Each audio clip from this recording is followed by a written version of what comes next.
Hey there, I'm Tanya Evans, District Manager for Duke Energy. We take safety very seriously.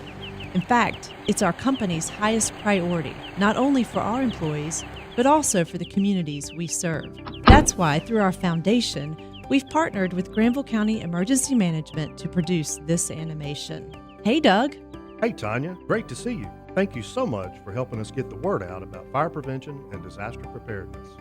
And hello to you out there as well. No matter how young or old you are, your safety and the safety of your family and friends is very important. Being prepared for any emergency or disaster you might encounter may just save your life one day.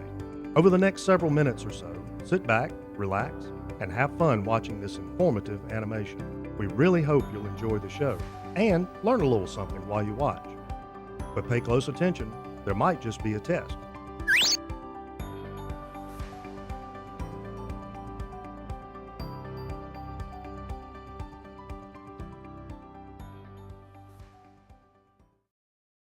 Let's start with the basic question. What is fire?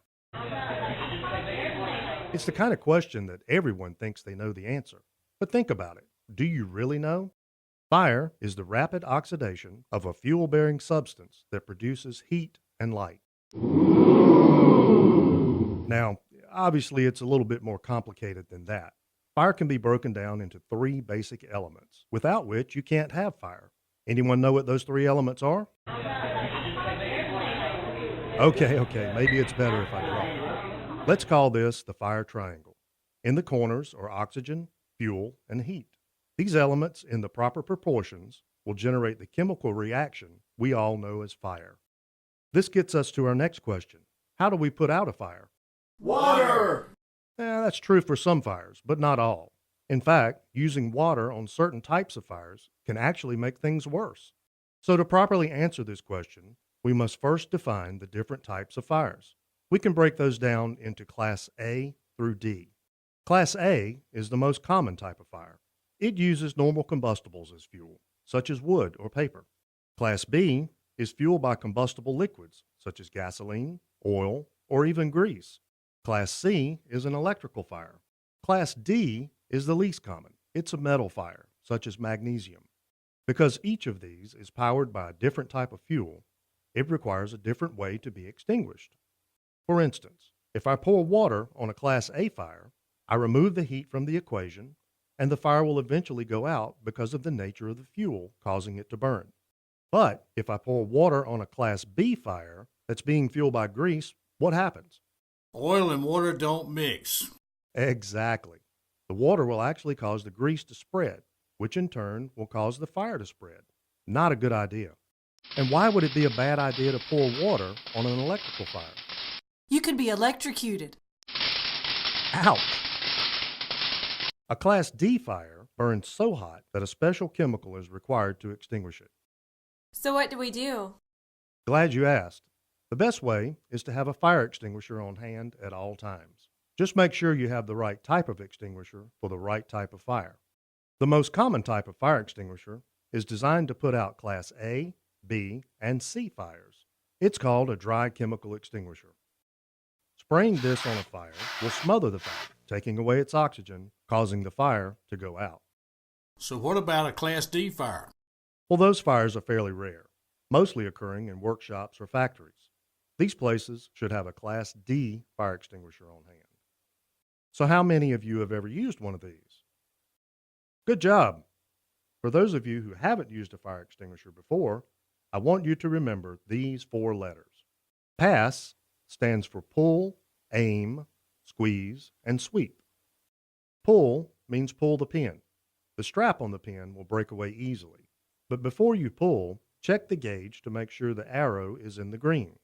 Also, before you pull that pin, you need to decide if it's safe to fight the fire. If the fire is too big, better get out and call 911 instead. If you're in a building with other people, stay calm and evacuate everyone until help arrives. So let's hope it never comes to that. You decide that the fire is small enough to tackle with your fire extinguisher and you pull the pin. The A stands for aim. Aim the hose of the extinguisher at the base of the fire. You want to be sure to be at least 10 to 12 feet away. If you're too close, you could burn yourself. The first S stands for squeeze. After you've aimed at the base of the fire, squeeze the handle to release the contents of the extinguisher. The second S stands for sweep. Gently sweep the hose of the extinguisher from side to side until the fire eventually goes out. But if the fire still doesn't go out, don't hesitate to activate the fire alarm, call 911, and get everyone out of harm's way. Okay, now time for the quiz. You should now be able to answer these questions. Good luck.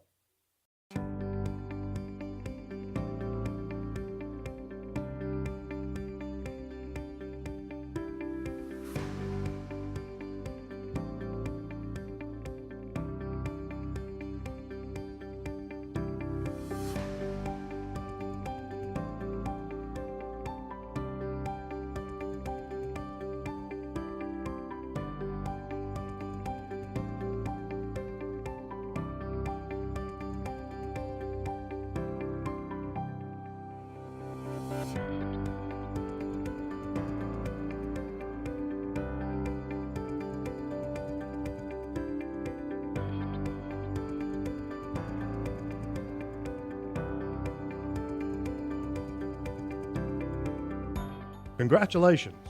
You are now ready to watch our next video on disaster awareness and preparedness. We look forward to seeing you again very soon.